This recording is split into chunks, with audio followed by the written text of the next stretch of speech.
नमस्कार। मैं आपका हिंदी अध्यापक कमल पांडे।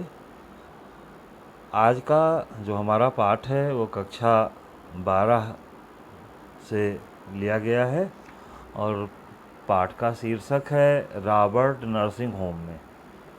प्रस्तुत पाठ जो है ये मिश्र जी ने रिपोर्ताज विधा में लिखा है। तो पाठ को जानने के पहले हमें ये जानना आवश्यक होगा कि रिपोर्ताज किसे कहते हैं। साधारण जीवन में आप रिपोर्ट नामक शब्द से परिचित हैं और ये रिपोर्ताज जो शब्द है फ्रांसीसी भाषा से है और हिंदी में अगर इसको कहें तो इसे प्रतिवेदन कहा जाता है रिपोर्ट को। और इसे थोड़ा सा और सरलतम रूप में आए तो किसी घटना का यथार्थ विवरण। किंतु घटना का यथार्थ विवरण जो है वो जब बहुत ही कलात्मक और मानवीय पक्षों को उभारता हुआ चित्रात्मक शैली में, लगभग एक तरह से हम कह सकते हैं कि रेखा चित्र जैसी स्थिति बन जाती है, तो उसे रिपोर्ताज कहते हैं। अर्थात रिपोर्ताज वह विधा है कि जिसमें किसी घटना को हम मानवीय, मार्मिक और प्रभावी ढंग से उसे समझते हैं, कहते हैं, लिखते हैं, बताते हैं, तो इसे हम रिपोर्ताज विधा के अंतर्गत रख सकते हैं। और रिपोर्ताज विधा का जो प्रभाव मानव मस्तिष्क पर पड़ता है, क्योंकि साहित्य तो ज़्यादा अगर हम गहराई में जाएं तो कल्पना में यथार्थ या यथार्थ की कल्पना साहित्य का मूल प्रतिपाद्य होता है, परंतु यहाँ रिपोर्ताज तो स्वयं में यथार्थ होता है और उसका जो भी लेखन कार्य को करने वाला है, साहित्यकार है, वह उसे अपनी भाषा में, अपनी संवेदनाओं के साथ उसे हम शब्दों के सहारे हमारे सामने रखता है। तो इस तरह हम देखते हैं कि मर्मस्पर्शिता, कलात्मकता, जीवंतता, जागरूकता, वास्तविकता, वैयक्तिकता, ये रिपोर्ताज की प्रमुख विशेषताएं हैं। हिंदी में अगर हम देखें तो जो ये रिपोर्ताज विधा है, इसका जो प्रचलन है या सूत्रपात है वो बंगाल के भयानक अकाल 1943 ईस्वी से माना जाता है। और हिंदी के बहुत ही महान लेखक रांगे राघव जी हैं, वो अकालग्रस्त बंगाल गए और वहाँ से उन्होंने जो समाचार भेजे, उन्होंने रिपोर्ताज का रूप धारण कर लिया।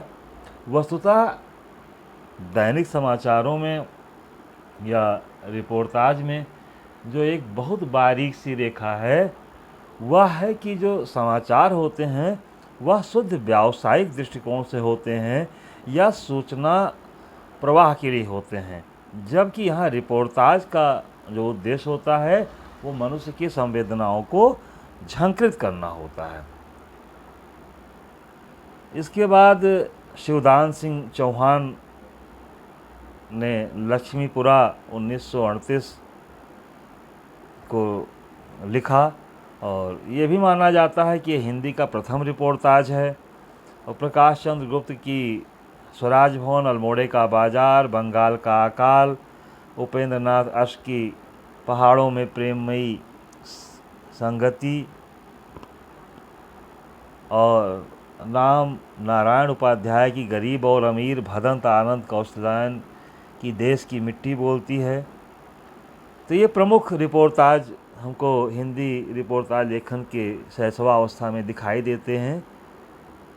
प्रकाश चंद्र गुप्त जी का जो स्वराज भवन है वो प्रायः प्रयाग की पृष्ठभूमि से है और कन्हैयालाल मिश्र प्रभाकर की अगर हम रचना देखें तो एक तस्वीर दो पहलू, क्षण बोले कण मुस्काए और दिल्ली की यात्रा स्मृतियाँ, तो शिवसागर मिश्र जी की वे लड़ेंगे हजारों साल, धर्मवीर भारती की युद्ध यात्रा और शमशेर बहादुर सिंह की जो रचना है प्लाट का मोर्चा।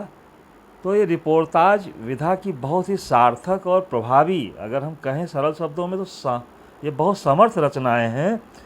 इनको अगर हम पढ़ें या इनका कहीं किसी भी माध्यम से ये हमारे अध्ययन क्षेत्र में अगर शामिल होती हैं तो हम रिपोर्ताज विधा को बहुत ही गहराई से समझ सकते हैं। और जो हिंदी की पत्रिकाएं हैं, उन्होंने इस विधा को प्रचार प्रसार देने में अपना पर्याप्त योगदान दिया है। हंस के समाचार और विचार और अपना देश नाम के 2 स्तंभ निकलते थे, जिसके अंतर्गत अनेकों अनेक रिपोर्टाज प्रकाशित हुए।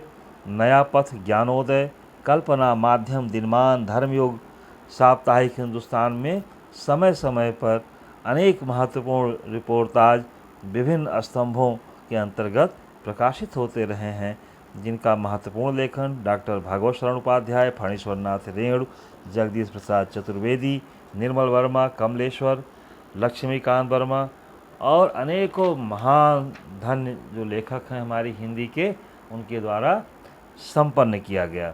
तो यहाँ मैं पुनः आपको एक बार स्मरण करा दूँ कि जिसे हो सकता है कि अभी तक आप गद्य की एक साधारण विधा निबंध की संज्ञा में समझ रहे थे, वह कन्हैयालाल मिश्र प्रभाकर की जो रचना है रॉबर्ट नर्सिंग होम में, ये एक रिपोर्टाज है, एक संवेदनात्मक धरातल पर लिखा गया एक प्रतिवेदन है, जिसमें मिश्र जी इंदौर के एक नर्सिंग होम में, जिसका नाम रॉबर्ट नर्सिंग होम होता है, वहाँ एक घटना घटी जहाँ पर 3 जो नर्सेज हैं, परिचारिकाएं हैं, जिनका नाम क्रमशः mother Margaret, mother Teresa, sister Christ Held के व्यक्तित्व का समग्रता से मूल्यांकन किया है। और समग्रता से यहाँ तात्पर्य ये है कि ये तीनों भिन्न भिन्न देश से हैं और इनका इतिहास अलग है, भूगोल अलग है, लेकिन सबसे बड़ी चीज़ ये है, और परस्पर विरोधी भी रहे हैं। इनके जो देश हैं ये परस्पर विरोधी रहे हैं, क्योंकि मदर टेरेजा और सिस्टर क्रिस्ट हेल्ड ये दोनों फ्रांस और जर्मनी की निवासी हैं और दोनों विश्व युद्धों में आपस में प्रतिद्वंदी रहे हैं। परंतु यहाँ पर दोनों मानवीय सेवा भाव में अपने इन वैयक्तिक जो भी इनके मतभेद हैं उससे काफ़ी दूर हैं। इनके जीवन का परम लक्ष्य है सेवा भाव, और ये सेवा का धरातल दोनों को हर स्तर पर एक कर देता है। तो इस तरह ये इस पाठ की पूर्व पीठिका है, एक भूमिका है, पाठ जिसका शीर्षक था रॉबर्ट नर्सिंग होम में।